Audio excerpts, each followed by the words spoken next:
My lords, today I bring report of Dr. Heartfilia aboard the science vessel Fairy Tale.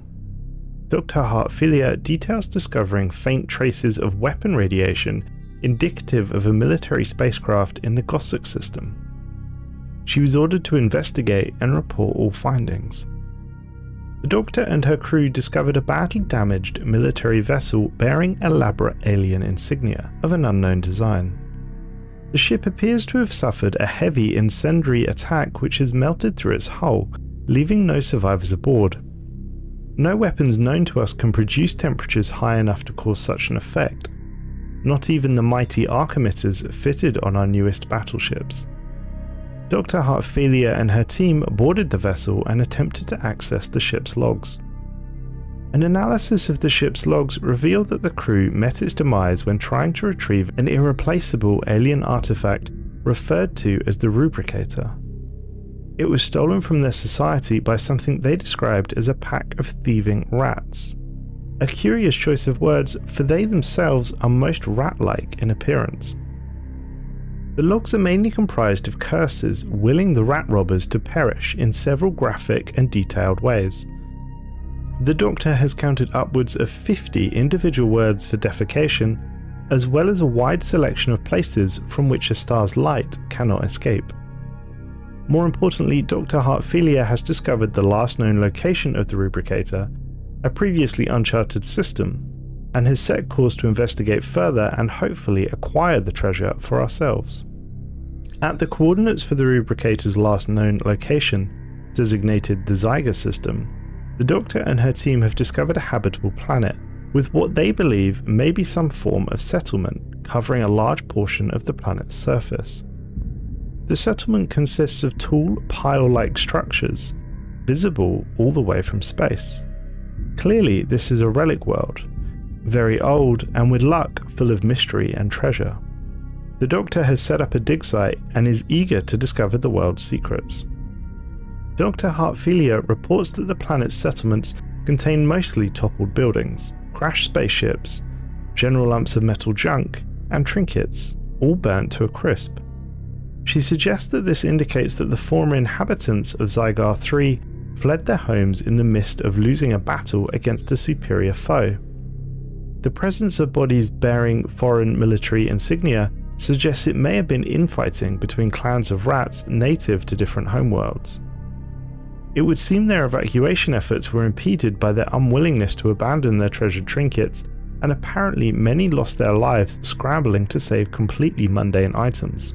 One artifact, however, does seem to have held a special place in their society: the Rubricator. It would seem that the rats fought incredibly hard to save it, but ultimately had to leave it behind. The further into the city ruins the team get, the more it appears that there is order to the rats' chaos. They do, however, report an emanating foul stench of an unknown cause. In any case, the Doctor and her team discovered a considerably well-stocked vault of treasures tucked away in the basement of a somewhat official-looking building, situated near the centre of the city. Within this vault of treasures, the Doctor also discovered a digital inventory of many precious items, complete with their descriptions and supposed origins.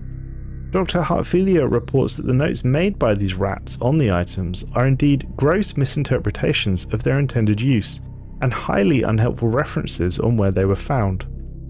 The Rubricator is one of the items documented in the database. It is described as a thingamajig maker with magical powers. It is supposed to be kept to the right of the Empress's lilac ribbon, under her snout swabs, on the four-legged box with the funny face. Heartfilia and the team are mystified by the description. Furthermore, the Doctor and her team have discovered the source of the foul stench they previously reported. Closer to the centre of the city are enormous piles of dried fecal matter and pools of corrosive bile that exude toxic levels of hydrogen sulfide. The team report requiring protective equipment in order to explore further. The Doctor herself got stuck in, but could not identify the alien who created this pile, but did ascertain that the feces contained many of the rat aliens, in various digested states. Some of the ratty aliens were even swallowed whole, and perhaps most disconcertingly of all, the team identified a relatively fresh pile indicating that whatever made it cannot be too far away. At the centre of the city, the team have identified a grand, ostensibly decorated palace overlooking the main square. The building is lit up by neon signage, advertising it as the Empress Motel. Inside the palace, the chambers are lavish, filled to the brim with all sorts of treasure and trinkets. It appears that the Rat Empress and her board of trusted advisors governed from this building.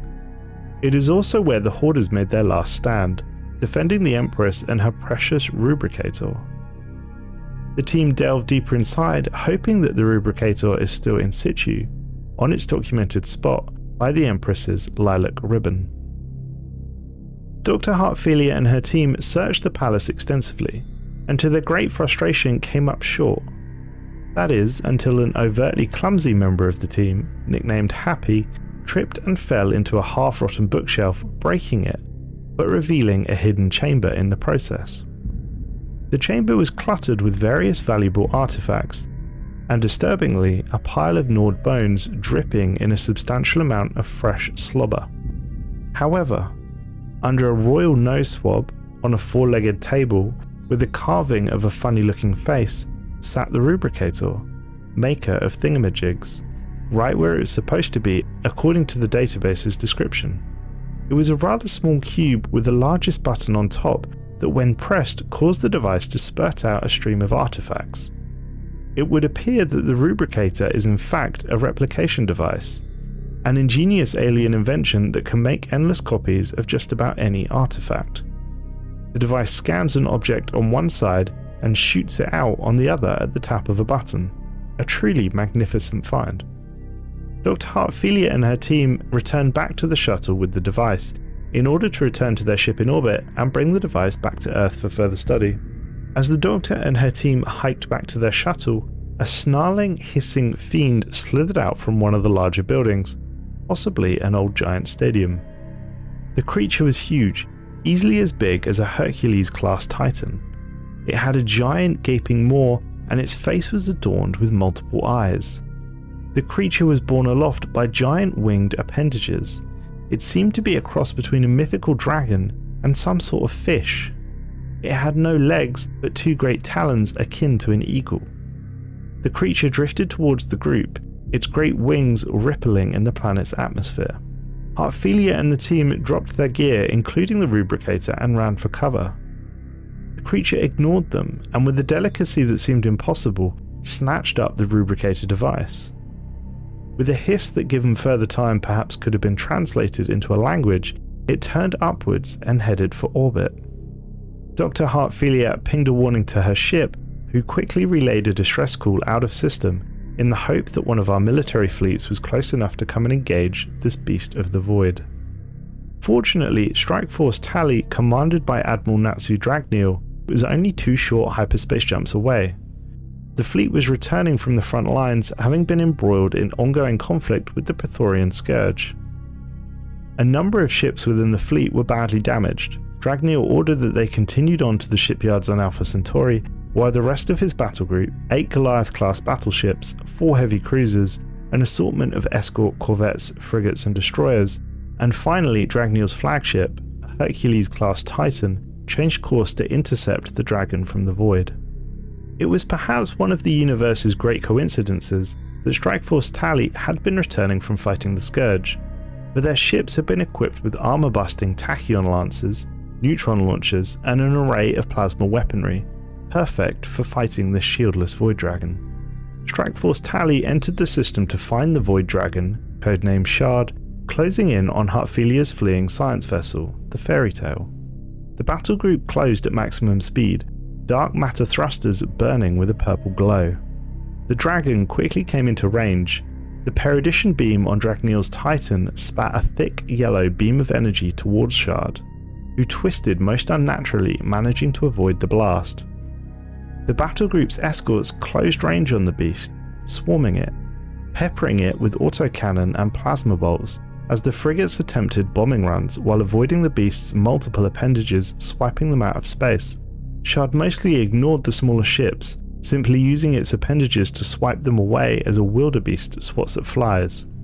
the beast turned its attention instead to the line of battleships charging their tachyon lancers, and unleashed a mighty beam of fire striking the battleship Ezra, causing heavy damage and disabling it. Dragnel's Titan weapon had by this point finished its recharging cycle, and fired once again. This time, at almost point-blank range, the weapon sheared into the beast, punching a massive hole clean through the beast's thorax. Globules of flesh, bone and blood splattered through space as the beast writhed in pain. Quick thinking from the frigate Fullbuster took full advantage of the opening, and managed to drop a neutron bomb directly into the hole made by Dragnel's Titan. The bomb exploded from within the beast, blowing it apart in a mighty explosion. Hartfilia's science vessel had managed to escape the battle, and upon scanning the debris of the beast was able to identify the still intact Rubricator. The device is now heading for Earth. The Doctor was also able to salvage one of the beast's eyes, which she intends to bring back to Earth for study along with the Rubricator device. My lords, if I may, I suggest a parade held in honour of this mighty achievement. Surely the eradication of this void beast, and finding the replication device, is worthy of great celebration. I would also keenly suggest commending Admiral Dragnel. Perhaps an honorary title of Dragon Slayer would be fitting, and surely boost morale as war continues with the Scourge. The decision, as ever, is yours. Thanks for watching, folks. If you want to hear another story, please click the video on screen now.